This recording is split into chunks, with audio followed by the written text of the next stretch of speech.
The more I'm in this industry, the more I realize how important it is to get in front of people. So, you know, in your business, connection is everything.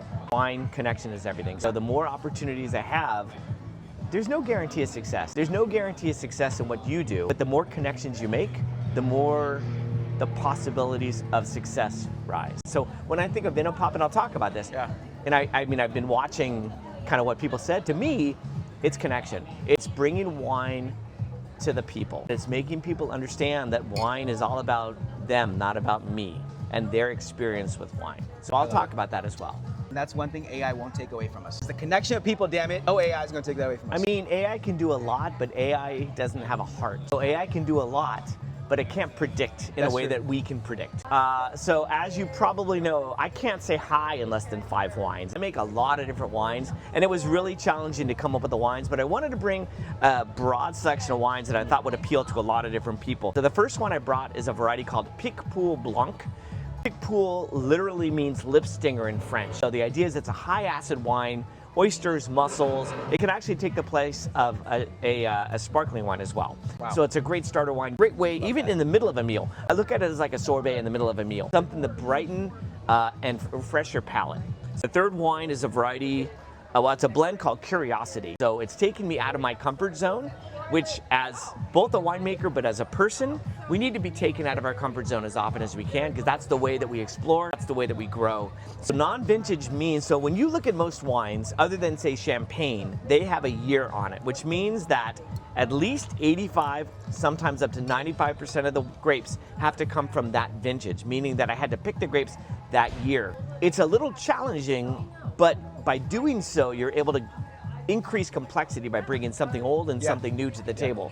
So if I were to go to your winery, your tasting room, and because we're trying to bring the tasting room experience out of the tasting room, which is what VINOPOP is all about, if I'm at your tasting room, what's the music that really encapsulates the vibe of Tercero?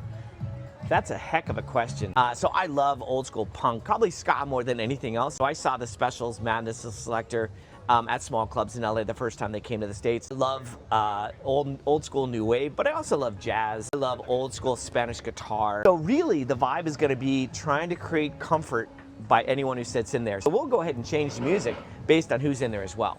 I love it. On to wine 4, what'd you bring? Wine 4 is a Pinot Noir. I just started making Pinot Noir in 2020. People ask me why I started making Pinot, and I give 3 reasons. One is #2020. It was a year to do something different. Number 2, I got remarried. My wife loves Pinot and said if I didn't make a Pinot, there was going to be some problems. And number 3, which I personally think is the most important, we should not ever say never or always. I said I was never going to do a Pinot. I drew a line in the sand and said I was going to work with these varieties, but everyone works with these. I'm not going to do it. And I think it's really closed-minded to be dogmatic in life. And the older I get, the more I realize how I sound like a little kid stomping their foot on the ground. So to me, making Pinot is known as a very difficult variety to make.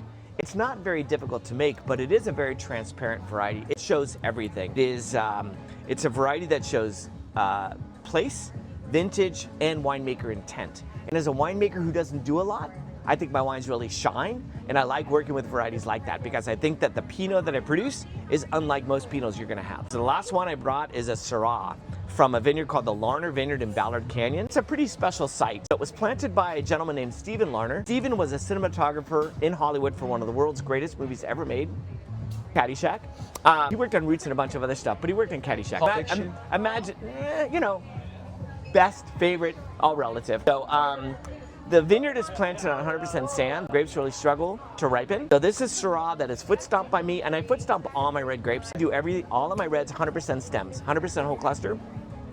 Foot stomp, fermented with the stems, aged for 3 years in older oak, and it's now been in bottle about 7 years, and it's actually a current release. I love pouring wines that I have aged, and they become more elegant based on that aging. No economic sense in doing so whatsoever. I'm probably losing money on it, but I love doing it. And then the bonus wine I brought for you is a Cabernet Franc.